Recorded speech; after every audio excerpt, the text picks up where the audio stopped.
ऋग्वेद का सुबोध भाष्य प्रथम मंडल 87वां सूक्त। इस सूक्त के ऋषि गौतम राहुगण देवता मरुत तथा चंद जगती है।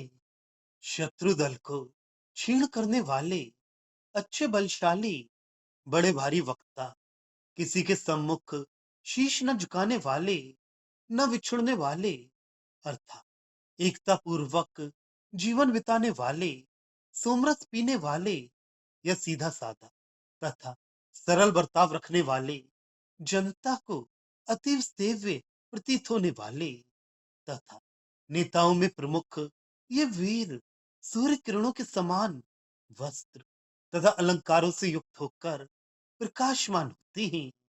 हे वीर मर्दु, पक्षी की तरह किसी भी मार्ग से आकर जब हमारे समीप आने वालों को तुम इकट्ठे करते हो, तुम्हारे रथों में विद्यमान भंडार हम पर धन की वर्षा करने लगते हैं और पूजा करने वाले उपासक के लिए मधु की भांति स्वच्छ वर्ण वाले घी या जल की तुम वर्षा करते हो। जब सचमुच ये वीर अच्छे कर्म करने के लिए कटिबद्ध हो उठते हैं, तब उनके वेगवान हमलों में पृथ्वी तक अनाथ नारी के समान बहुत ही कांपने लगते हैं। वे खिलाड़ीपन के भाव से प्रेरित, गतिशील, चपल, चमकीले हथियारों से युक्त शत्रु को विचलित कर देने वाले वीर अपना महत्व या बड़प्पन विख्यात कर डालते हैं। वे वीरों का संग सचमुच ही यौवनपूर्ण, स्वयं प्रेरक, रथ में धब्बे वाले घोड़े जोड़ने वाला और भांति भांति के बलों से युक्त रहने के कारण इस संसार का प्रभु एवं स्वामी बनने के लिए उचित एवं सुयोग्य है।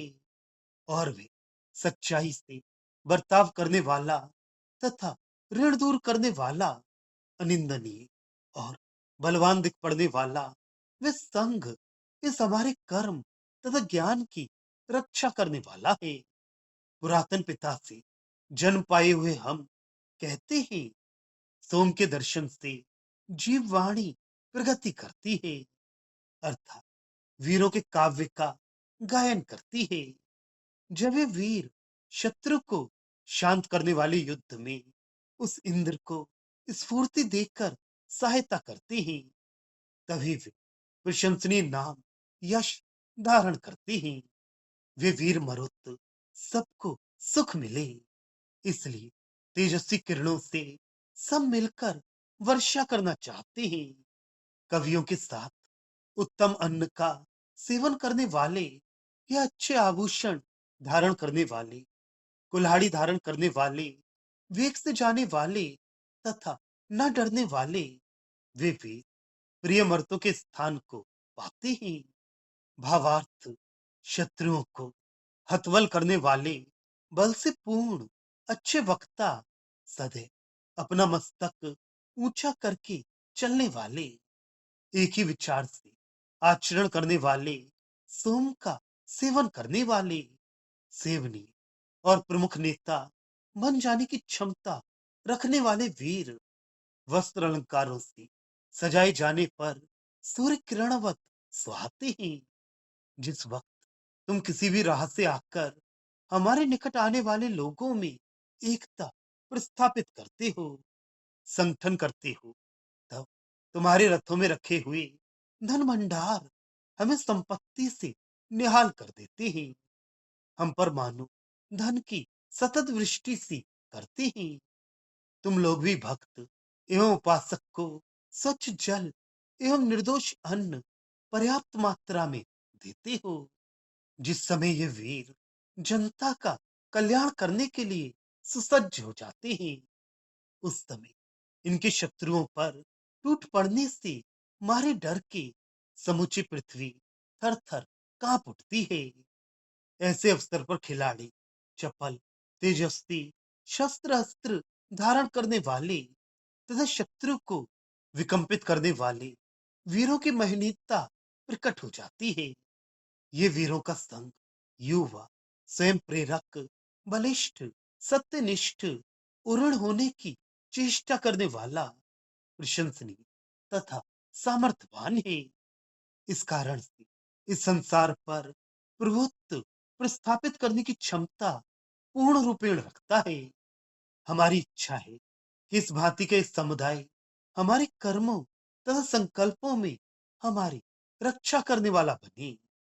अगर विश्व में विजय बनने की एवं जगत पर स्वामित्व प्रस्थापित करने की लालसा हो, तो प्रयुक्त गुणों की ओर ध्यान देना अति आवश्यक है।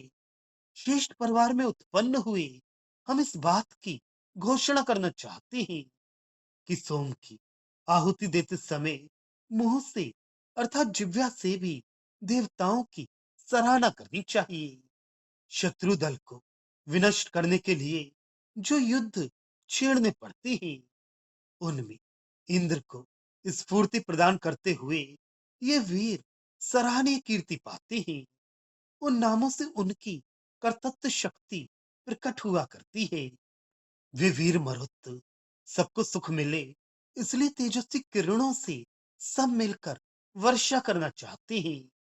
कवियों के साथ उत्तम अन्न का सेवन करने वाले या अच्छे आभूषण धारण करने वाले, कुल्हाड़ी धारण करने वाले, वेग से जाने वाले तथा न डरने वाले, वे भी प्रिय मर्तों के स्थान को पाते हैं।